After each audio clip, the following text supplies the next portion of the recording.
Hello, friends, and welcome to another edition of Storytime with Lovely Place. And today's story is A Quiet Night In by Jill Murphy. This has special significance for me because it was one of the stories I read to my kids, and it's really of its time, and it very correctly shows what parenting is like when you're busy and you have loads of children. So please sit back and enjoy the fabulous illustrations and the fabulous writing of Jill Murphy, and may this encourage you to look at more of her works.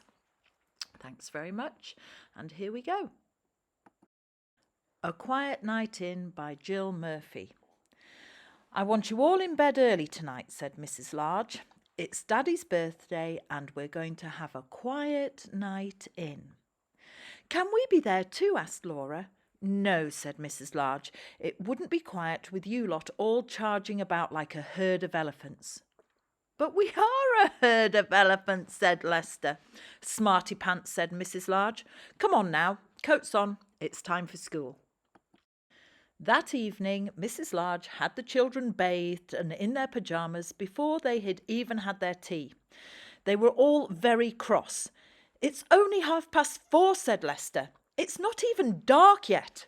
It soon will be, said Mrs. Large grimly.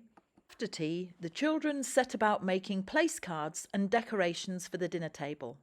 Then they all tidied up. Then Mrs. Large tidied up again. Mr. Large arrived home looking very tired.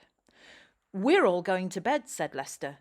So you can be quiet, said Laura. Without us, said Luke. Shh, said the baby. Happy birthday, said Mrs. Large. Come and see the table. Mr. Large sank heavily onto the sofa. It's lovely, dear, he said, but do you think we could have our dinner on trays in front of the TV? I'm feeling a bit tired. Of course, said Mrs. Large. It's your birthday. You can have whatever you want. We'll help, said Luke.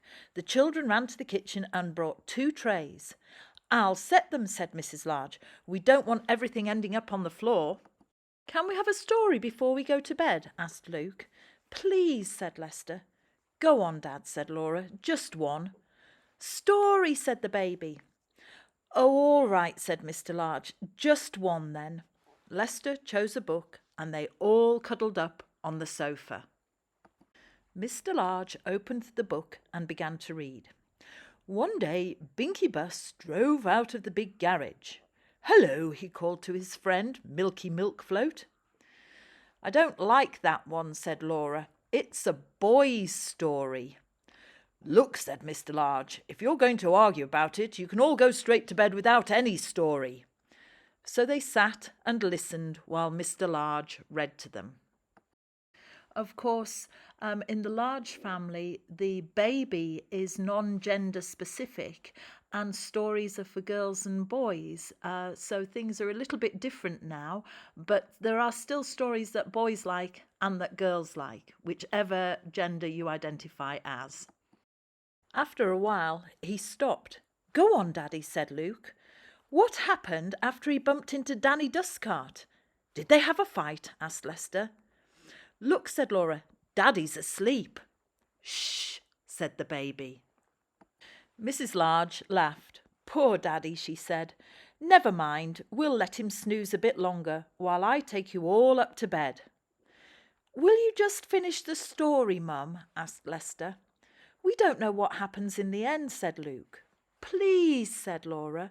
Story, said the baby. Move up then, said Mrs. Large. She picked up the book and began to read.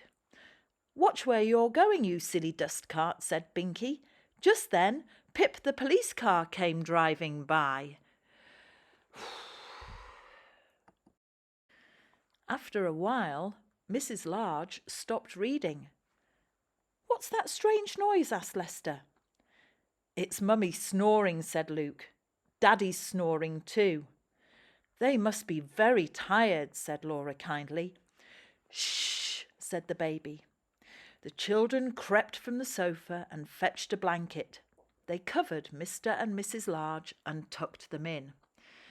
Those are good children, because whenever I fell asleep reading stories, my children would wake me up. Or whenever I fell asleep in front of the television, they'd wake me up. "We'd better put ourselves to bed," said Lester. "Come on." "Shall we take the food up with us?" asked Luke. "It is on trays." "It's a pity to waste it," said Laura. "I'm sure they wouldn't mind. Anyway, they wanted a quiet night in." "Shh," said the baby. And that's the end of A Quiet Night In by Jill Murphy. If you like listening to stories, reading stories, and exploring stories by different authors that you may not have heard of, please like and subscribe and leave any comments that you might have below. Thank you very much. Bye for now.